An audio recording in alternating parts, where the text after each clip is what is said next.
Does any of this make sense to you? Because it makes no sense whatsoever. In 2025, Marvel has what should be, in theory, the biggest comic book event that they do probably the entire decade of the 2020s.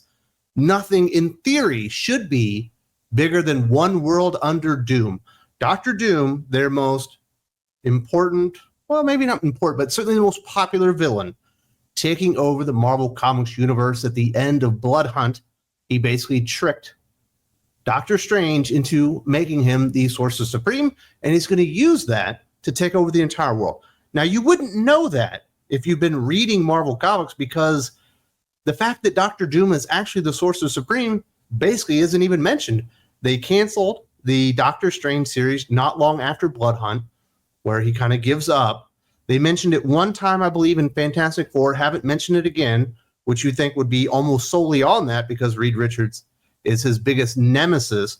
The only place we're really talking about it, even that it's not talking about it a lot, is in the Spider-Man 8 Deaths of Spider-Man kind of series that's going on, where Doom, for reasons unknown, appointed Peter Parker Spider-Man the champion of Earth in a battle of magic and mysticism against the Scions and Sidorak. And that story hasn't been very good, although I will freely admit the last issue is the strongest issue thus far, although I still wouldn't recommend it because I don't think it's particularly good. So in theory, you have something that should be amazeballs. It should have people talking about it, but they actually aren't like setting up the event. They actually aren't leading up to it. We're not even seeing how Doctor Doom is taking over the world. Apparently, they're going to kick off One World Under Doom, and then there's going to be a mini-series that explains how he took over the world, even though you're already in the circumstance, at least within the 616, where he's taken over the world. Absolutely ass backwards is the way that they're doing this event, and there are some details coming out. This is from Bleeding Cool, so take it with a grain of salt, but on things of this nature, they're normally pretty spot on with the spoilers and things of that nature. They had a couple of articles come out this week. One thing covering the Joe Casey Weapon X-Men that's tied into One World Under Doom, which gets real confusing if you look at the March solicitations. I'll get to that second, but first, they have major spoilers on what Doom is going to do, what he's going to do as the dictator of Earth as he takes everything over, and why our heroes have to stop him because he's so diabolical and evil. And I don't think this is going to work out or really set up the way that they probably think it should. The upcoming One World Under Doom event comic book from Ryan North and R.B. Silva will see Doctor Doom in his new role as Sorcerer Supreme take over the entire world, a world under assault from war, civil unrest, and vampires walking in the sunlight, and his imposed dictatorial policies are free healthcare and education for the entire world. Then he defeats the Nazi legacy terrorist group Hydra and makes them build schools and hospitals. He then makes all war illegal, and the combined army of American superheroes have to defeat him. So let me get this right. He's going to take over the world. He's going to give everyone health care, free education. He's going to defeat the Nazis, make them build schools and hospitals, and he's going to make war illegal. Now, obviously, there's going to be more layers to this. You know, once somebody tries to bring in utopia, obviously it ends up being like a nightmare for a lot of people, and people will be under his thumb. So I kind of get that. But they're throwing in so many, what a lot of people would perceive if you could enact these things in a perfect world, which would be amazing, that it's going to be very difficult to root against Doctor Doom, the Sorcerer Supreme, because Doctor Doom, as the Sorcerer Supreme, is not only smart enough, but he's powerful enough that in theory, he should be able to do this pretty well without ruining too many lives. And I understand like the idea to make your villains complicated, and certainly Doctor Doom is a very layered, nuanced, complicated villain. And in a lot of ways nowadays, he is treated as almost an anti-hero from time to time, which I personally don't like. I think villains should be villains and heroes should be heroes. You know, and there should be very few characters that are sitting in there in the middle ground playing both sides. Now, sometimes those characters can be interesting. Doom being a major villain, perhaps the greatest villain in the entire Marvel Comics pantheon, probably shouldn't be playing both sides. But we might be going a little bit too far, making our villains sympathetic in this case, like Well, he just wants to give you free health care. He just wants everybody to go to school and be educated. You know, it doesn't matter where you are. If you're in a third world country, if you're in a Western society, well, all that kind of stuff. Everybody gets to have free health care. We're going to defeat the Nazi group Hydra, and then we're going to build more schools and hospitals. Well, geez, these things all sound really nice. And I do get that there will be other things about it, but could he not have a more villainous plan? Like maybe trying to take the superheroes and use them as some type of energy source or something? Be like, you know what? That Captain America with that super soldier serum, I'm going to put him on a hamster wheel, and he's going to create, renewable energy for all time, or something crazy like that, or something just a little bit more villainous. Like when you see something like what the fuck are you thinking? Like, that's not going to work. And the fact that they haven't really set up to this or really built to it, they're just kind of going to get to it. You're like, well, it's Doom. He's taking over the world, so you should find this important. Although Marvel Comics themselves and their editorial staff didn't find it important enough to lead up to, which if we're talking about something like One World Under Doom, Dr. Doom literally taking over the entire world, probably needs at a minimum of a 12-month buildup happening primarily in Fantastic Four, but also happening every once in a while on the pages of Spider-Man, in the pages of the Avengers, maybe a Captain of America, a Daredevil, all these kind of places as you see, Doom and his minions, his underlings, kind of doing dirty things, setting the table for whatever dastardly thing that he's going to do, and the kind of, dictatorial leadership that he's going to put people, under his thumb with. But no, he's going to build more hospitals and schools for poor people and make sure that they get health care and that they that they go to school and all that stuff. He's going to make war illegal and defeat the Nazis. Now, this could be some type of really strange red-pilled Ryan North, like you vote for all this stuff, but it always blows up in your face, kind of like what's happening in California right now, where you vote the worst leaders imaginable into places of power because they're promising you shit that could literally never happen. And then it all blows up in your face and everything burns down because they're fucking morons. If he's doing some type of weird red pill take on that, that would be really interesting, but I know that he's not going to do that. So I don't even get the point of what they're getting at, other than Dr. Doom, he ain't so fucking bad now, is he? What a weird take. That's what they're doing with One World Under Doom. I can't imagine in a million years if you had a competent writer like a Mark Miller, or maybe a Jeff Johns, even a Donny Cates, Brian Michael Bendis.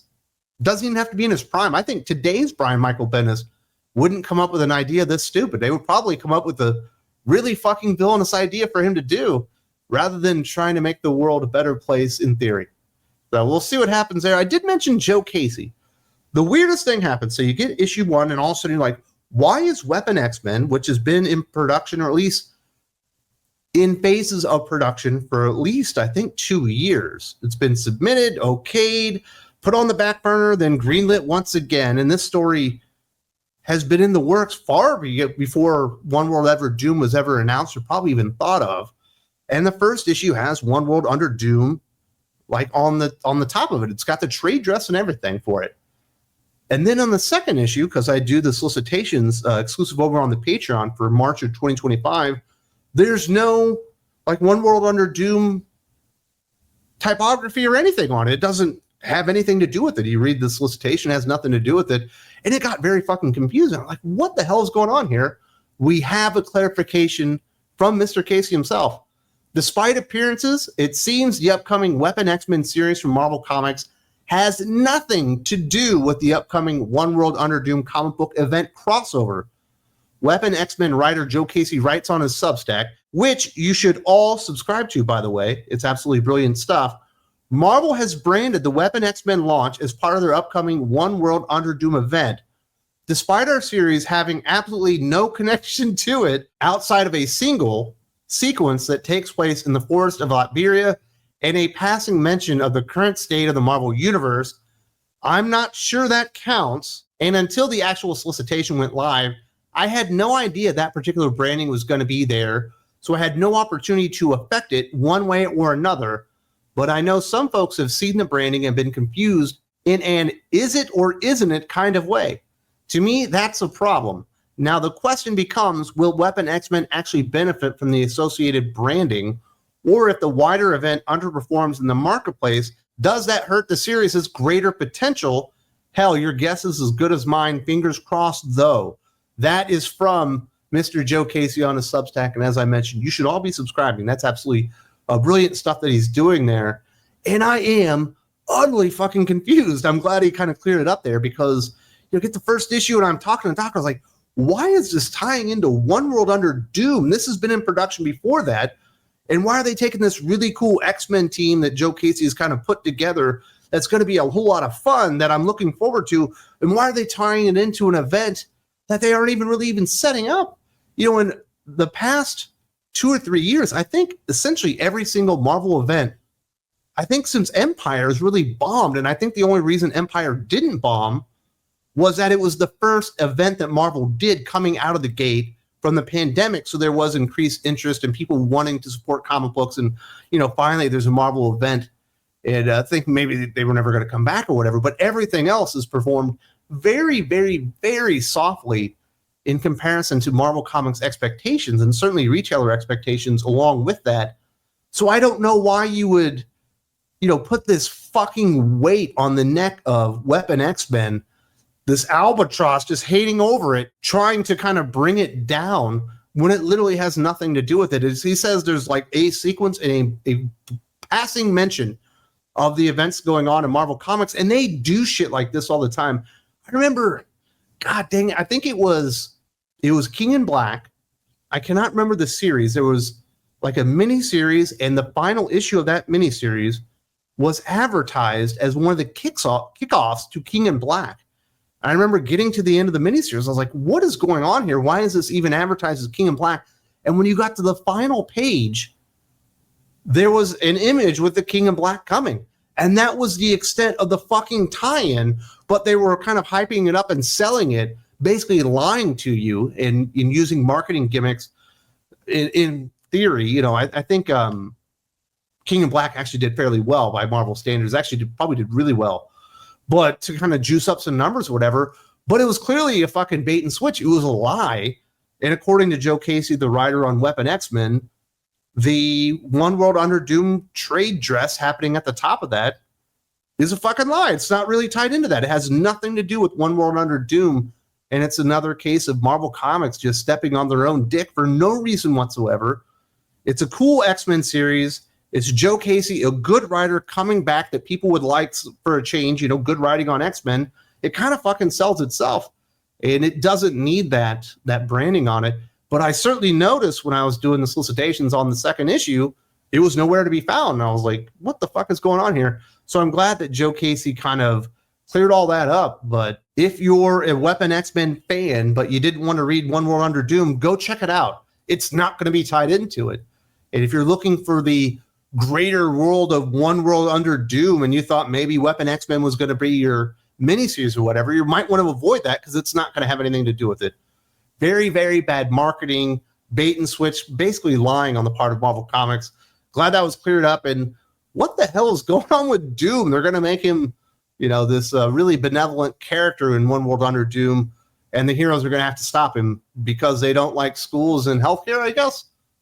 What a bunch of weird shit going on there. I definitely want to hear from you guys.